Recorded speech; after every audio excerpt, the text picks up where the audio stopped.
With the laws set to change later this year, it's an exciting time for cannabis in Canada. Yet with many unanswered questions, it's a confusing time for consumers and producers.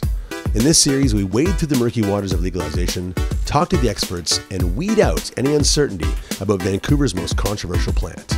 This is Vannabis 101.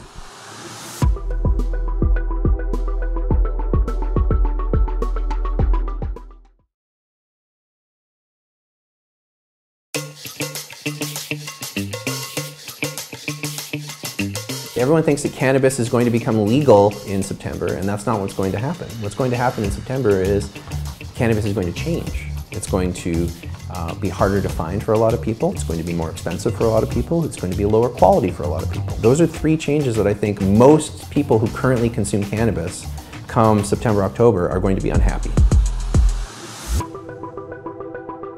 Where do you currently get your cannabis from? Dispensaries and a few friends. There's this really dodgy looking guy that's on the corner. He wears a hood.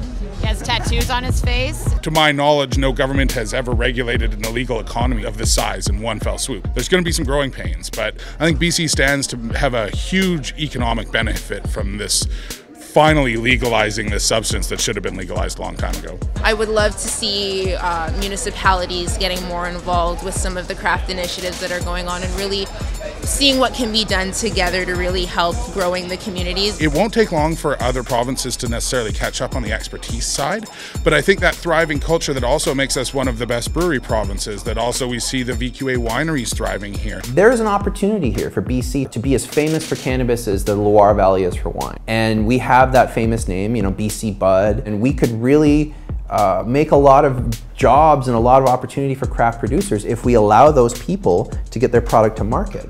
Right now, as the law is written, as the proposal is written, they will not be included in this market. It will be a bloodbath for craft growers in British Columbia unless things change. So they've chosen not to regulate edibles, extracts.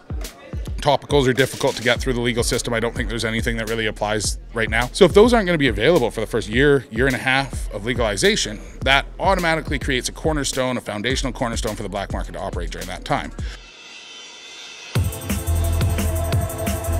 It's going to be really unfortunate, in particular in BC, because people are going to be confused. People aren't going to understand, what do you mean I can't buy a cream?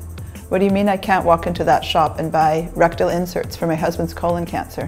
What happens when these products are no longer available to people legally is they are going to source them any other way that they can. If you force everyone to commit a crime, they're going to commit a crime, right? If you force everyone to participate in a gray market system because it's the only way they can get the product that they want, that's crazy. You're creating a one-year illegal cannabis market. There is a market, there is a demand all across Canada for these products.